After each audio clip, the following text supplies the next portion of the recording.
Salut à tous, c'est Karel et bienvenue sur ma chaîne Godaléa. Alors ça fait super longtemps que je n'ai pas sorti tout mon appareil, l'appareil photo, le micro, etc. pour filmer quoi que ce soit. J'ai été occupée pendant l'Inktober et je pense que j'avais besoin aussi un petit mois de pause. Alors vous allez voir, ce point lecture va être assez minuscule puisque c'est aussi une des raisons pour lesquelles je n'ai pas filmé au mois d'octobre. C'est qu'en fait j'ai très peu lu pendant le mois d'octobre et je n'ai pas fini le bouquin que j'étais en train de lire donc auparavant, c'est-à-dire Les Noces de la Renarde dont je vais vous parler juste à l'instant. C'est juste pour vous remettre un petit peu dans le contexte. Donc c'est pour ça que c'est un point lecture un petit peu plus petit et qui arrive un petit peu plus tard. Je vais commencer par cette brique, donc c'est Les Noces de la Renarde de Florian Soulas que vous trouvez aux éditions Scrinéo. Et donc c'est ce pavé qui m'a accompagné pendant finalement pas mal de mois et beaucoup plus longtemps que je ne l'espérais ou que je ne l'imaginais. Mais la pause que j'ai faite n'a absolument rien à voir avec la qualité du bouquin, c'est juste que je pense que comme tout le monde, à un moment, j'ai plus eu envie de lire, j'avais envie de regarder des séries. Donc j'ai mis en pause ce livre-là pour pouvoir le reprendre un petit peu plus tard. Donc de quoi parle ce livre? C'est un roman à la fois d'urban fantasy et de fantasy médiévale japonaise qui se passe en fait dans deux timelines différentes. Une qui se passe au XVe siècle au Japon et l'autre qui se passe au XXe siècle toujours au Japon. On y suit deux personnages différents, donc une yokai qui s'appelle Ikari, donc c'est une kitsune, c'est-à-dire une femme renarde qui vit avec son clan, avec ses sœurs au fin fond d'une montagne et d'une forêt japonaise, donc au XVe siècle. Et cette Ikari s'intéresse d'un petit peu trop près aux humains, au goût de ses sœurs et de son clan, et va s'en suivre pas mal de choses. Et nous suivons donc au XXIe siècle Mina, qui est une jeune lycéenne japonaise, donc qui évolue à Tokyo, qui elle par contre est une humaine lambda, mais qui a le pouvoir de voir les yokai et les fantômes japonais, donc on est pile poil dans le folklore japonais tel qu'on peut voir dans les mangas, dans les films, etc. Sauf que Mina, elle est un petit peu débordée par ce pouvoir qu'elle n'arrive pas vraiment à maîtriser et elle a peur d'être un petit peu happée par ce monde, ce qui fait qu'elle cache ça à sa famille, à sa mère notamment, elle cache ça à ses amis et ce qui fait qu'elle a tendance un petit peu à s'isoler et à se marginaliser par rapport aux autres. Donc je ne vais pas vous en révéler plus au sujet de ce livre, par contre je vais vous parler de ce que j'en ai pensé. Donc comme je vous disais dans mon précédent point lecture, il s'agit en fait d'un roman d'une copine à moi, donc Florian Soulas, Sailor Flo, si tu passes par là je te fais des bisous comme d'habitude. Donc Les Noces de la Renarde, il s'agit de son deuxième roman puisque avant est sorti Rouille, dont je vous mettrai peut-être la chronique ou la vidéo où j'en parle ici là dans le coin, et j'avais vraiment eu un coup de cœur pour Rouge, j'avais adoré l'ambiance, etc. Et comme celui-ci est son deuxième roman, j'avais un petit peu peur déjà de l'épaisseur, et j'avais un petit peu peur justement peut-être de moins accrocher à ce roman-ci qu'au premier parce que c'était très différent, peut-être le steampunk me branchait plus, et j'avais un petit peu en fait peur d'être un peu débordée par ce folklore japonais que je connais sans connaître, puisque je pense que comme n'importe quelle personne qui a regardé des mangas, connaît un peu la pop culture d'aujourd'hui, connaît un peu les yokai, connaît un peu le folklore japonais, même si c'est de loin, ce qui est un petit peu mon cas. Et j'avais peur en fait de me retrouver un peu larguée dans ce truc-là. Mais il s'est avéré que non, pas du tout.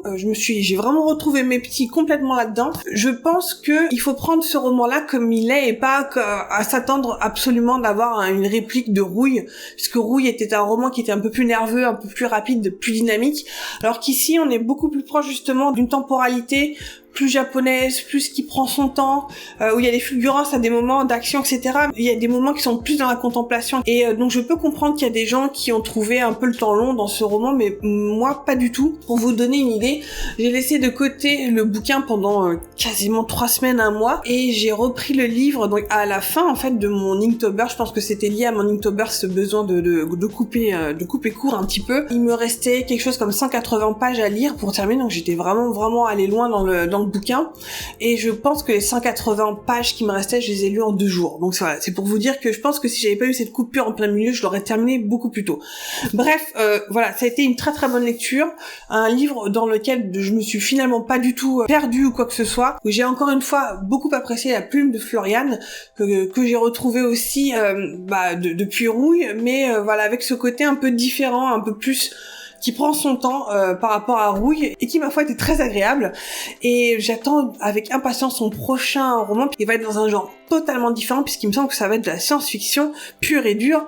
Donc là, peut-être que c'est là qu'elle va me perdre parce que moi, la science-fiction vraiment pure et dure, voilà, j'ai un peu plus de mal encore. Mais bon, c'est Floriane, je lui fais confiance pour qu'elle m'entraîne dans son univers. Donc voilà, si ça vous intéresse, les yokai, le Japon est du 15e siècle et de maintenant, avec une connaissance aussi du sujet quand même assez poussée, mine de rien. Voilà, c'était très très chouette et très agréable, je conseille. Alors maintenant, je vais vous parler d'autre chose complètement différent. Il s'agit d'un webcomic qui s'appelle Always Raining Here de Hazel et de Ben. Alors j'étais approchée il y a peu par la maison d'édition EB, chez qui en fait j'ai déjà publié une nouvelle il y a quelques années. Vous ne savez peut-être pas si vous êtes nouveau ici, mais j'ai écrit et publié une nouvelle chez eux qui s'appelle La fille aux yeux de chat, dans une anthologie autour des félins. Bref, ça n'a rien à voir, mais bon, c'était pour vous donner le contexte. Et donc, elles m'ont contacté pour me parler de ce webcomic, de cette BD dont ils vont faire un crowdfunding, je crois, au mois de novembre, pour éditer les tomes 1 et 2. Et donc, elles m'ont approché et m'ont proposé de lire le tome 1 en épreuve non corrigée pour un petit peu voir ce que je pouvais en penser et peut-être vous en parler ici dans cette vidéo. Alors, de quoi ça parle? Je vais vous lire exactement le pitch que j'ai sous les yeux. Alors, Carter ne veut qu'une chose, un coup d'un soir sans prise de tête. Pas facile à trouver dans cette petite ville où jamais rien d'excitant ne se passe. Il va pourtant rencontrer Adrian, ou plutôt se faire rejeter par celui-ci. Commence alors un jeu de séduction improbable entre les deux lycéens, car si tout semble les opposer, ils vont peu à peu se découvrir et s'apprivoiser. Carter parviendra-t-il à conquérir Adrian? Alors donc c'est avec ce pitch que je suis partie dans la lecture de ce webcomic. Alors ce webcomic, je ne le connaissais pas, je ne connaissais pas non plus les autrices, donc la dessinatrice et la scénariste, et donc je me suis vraiment laissée porter par le message, par les personnages, etc. Alors je vais pas vous mentir, le style de dessin est assez loin de ce que j'aime bien d'habitude, pour être honnête. Je le trouve un petit peu brouillon des fois, et je pense qu'il y a matière à s'améliorer. D'ailleurs ça se voit à la fin du comics, la fin de ce premier tome en tout cas est bien meilleure que le début au niveau du trait, au niveau aussi des colos qui sont un petit peu peut-être brouillonnes au début. Peut-être que c'est sans doute voulu justement pour un côté vraiment un peu rough, notamment au début. Donc je me suis vraiment laissée emporter par l'histoire, emporter par les personnages et par cette amourette gay, même si justement c'est pas en fait quelque chose vers lequel je vais me tourner automatiquement de premier abord. Je suis toujours OP quand il y a des histoires d'amour, que ce soit gay ou hétéro ou peu importe, qui sont en fait bien écrites et qui sont avec des personnages auxquels je peux m'identifier ou pour lesquels je vais me prendre d'empathie. Et là ça a été le cas, même si pour tout vous dire, au début Carter il me sortait par les trous de nez parce qu'il a ce côté un peu arrogant, un petit peu forceur aussi que j'aime pas, mais je pense que c'était vraiment aussi le point de départ du personnage et comment son personnage va évoluer et va se développer au contact d'Adrian, au contact des autres personnages secondaires.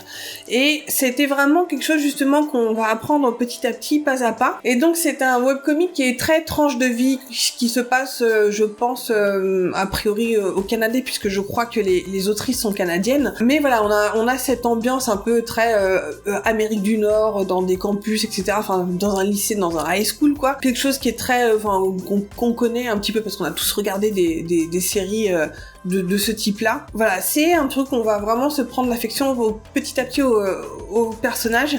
Alors il y a des moments un peu trigger warning, il y a des moments, je pense que c'est très très bien amené et c'est très bien dit au début de la BD. Et en tout cas ça m'a rappelé beaucoup des moments justement comme on peut avoir dans Buffy, comme on peut aussi avoir dans 13 Reasons Why. Toi, c'est dur à dire. Mais voilà, vous avez cette ambiance-là, voilà, d'amourette de lycée. Donc, il a, en l'occurrence, cet entre deux garçons. Mais d'amourette et surtout, peut-être, pas forcément d'amourette, oui, certes, mais de rapprochement entre deux personnages. Donc, les éditions EB vont lancer, donc, le projet en financement participatif, dont j'essaierai de vous mettre le lien ici en barre d'infos, si ça vous intéresse, en tout cas, de lire ça et peut-être de les aider à financer ce projet-là. Mais en tout cas, moi, ça a été une lecture que j'appréhendais au début parce que justement, comme je vous disais, j'adhérais pas tellement au style graphique, mais au final, je me suis complètement laissée prendre. Donc à voir ce que nous réservent donc les deux autrices pour la suite des aventures de Carter et Adrian dans le tome 2. Je ne sais absolument pas ce que ça va donner, mais ça me rend curieuse. Maintenant, je vais passer à ma lecture en cours. Il s'agit ici de La Reine des Lumières de Xavier Mauméjean. C'est aux éditions Flammarion dans la collection Uchronie. Alors cette collection, je vous en avais déjà parlé cet été puisque j'avais lu une anthologie de nouvelles uchronies qui présentait en fait cette collection-là. C'était Divergence 001, si je dis pas de bêtises. Je vous renverrai vers la vidéo ici. Donc en fait c'est un livre que j'ai ramené des Imaginales où je vois en fait Xavier Mauméjean chaque année. Et celui-ci il me l'a vendu en me disant bah voilà c'est une uchronie où il y a une Kali Gorgone. Je fais ok, ne dites rien. Ne dites rien de plus. Shut up and take my money, je le prends parce que voilà, Kali, une gorgone, je fais ok c'est bon. Bref, une uchronie, je vous renvoie vers ma vidéo sur l'uchronie parce que c'est un genre que j'adore déjà de base sur le principe, mais encore plus en lisant des romans et des nouvelles dans ce genre-ci. Et c'est un genre dans lequel je suis en train d'écrire pour tout vous dire. Donc l'uchronie, pour vous remettre un petit peu les pieds dedans, c'est un genre qui est un petit peu à cheval entre la science-fiction, l'historique et la fantasy grosso modo. Et donc c'est imagine en fait un point de divergence dans notre histoire qui a fait que notre histoire, notre monde a dévié vers quelque chose de complètement différent. Le steampunk peut en être un exemple. Il y a plein d'autres romans qui sont par exemple avec le point de départ et si les nazis avaient gagné la guerre, donc la Seconde Guerre mondiale, on est carrément dans l'Uchronie. Ici le point de divergence c'est que en fait Alexandre le Grand, donc il y a très très longtemps, a étendu son empire très très loin et son empire à l'époque de 2000 en l'an 2200 quelque chose comme ça, son empire est encore vivant, est encore bon pied bon oeil et donc nous avons une culture qui s'est mélangée, une culture helléniste, une culture grecque qui s'est aussi mélangée du coup avec des influences donc indiennes et hindoues, d'où la Kali Gorgone. Donc nous avons un mélange entre des choses qui sont vraiment très typiques de chez nous. Le héros, par exemple, est écossais, donc nous avons des cultures comme ça, très anglo-saxonnes, mais teintées de culture grecque. Par exemple, nous avons une religion qui est une espèce de religion à mi-chemin entre les divinités grecques, puisqu'on adore encore Apollon, par exemple, mais on adore aussi les divinités hindoues, donc on parle de Shiva, on parle des Devastras, etc., et des Devas, tout court, et donc nous avons quelque chose qui est un petit peu mêlé, mixé comme ça, et donc nous avons comme je vous disais, un empire donc hérité de Alexandre le Grand qui, au début du roman, est en train d'un petit peu d'être ébranlé, puisqu'en fait l'empereur a été assassiné au début du roman et le frère de l'empereur lorgne sur le trône et la fille de l'empereur, elle, aimerait bien justement le reprendre, essayer de changer les choses, apporter de la modernité, notamment parce que il y a tout un système de caste qui est encore très présent, par exemple en Inde, donc les systèmes de caste avec les intouchables, etc. et un système aussi d'esclavage. Et donc la fille de l'empereur, qui s'appelle Roxane, aimerait justement prendre le pouvoir et changer tout ça, et notamment abolir l'esclavage. Mais évidemment, il y a plein de gens qui vont lui mettre des bâtons dans les roues. Alors j'en suis vraiment qu'au début, mais ce que je peux vous dire, c'est que ce mélange des gens, ce mélange de culture marche à fond les ballons, ça marche du feu de Dieu. Et pourtant on se dit, attends, la culture grecque, les dieux grecs, machin, etc., avec notre culture anglo-saxonne et occidentale, avec la culture indienne, comment ça marche? Eh ben ça marche quoi, et ça fait quelque chose de hyper exotique dans le bon sens, c'est-à-dire quelque chose qui nous sort un petit peu de nos sentiers battus. Et j'ai très très hâte de voir la suite, de rencontrer Roxane, parce que pour l'instant, n'en entend que parler, je l'ai pas encore montré le personnage, parce que comme je vous dis, j'en suis même pas 50 pages du début, mais j'adhère totalement. Alors pour l'instant, Xavier Mauméjean, je n'avais lu que Rosée de Feu, qui était aussi un autre roman, un peu d'Uchronie aussi, qui était un roman qui se passait au moment de la Seconde Guerre mondiale, avec des Japonais qui faisaient donc les kamikazes à dos de dragon, donc on est encore un petit peu dans l'imaginaire, complètement même. Et là, donc on a vraiment une Uchronie, donc avec un style qui est vraiment très très différent du premier roman, donc que j'ai lu, qui avait un style très très particulier, mais qui est vraiment particulier à ce roman-là de Rosée de Feu.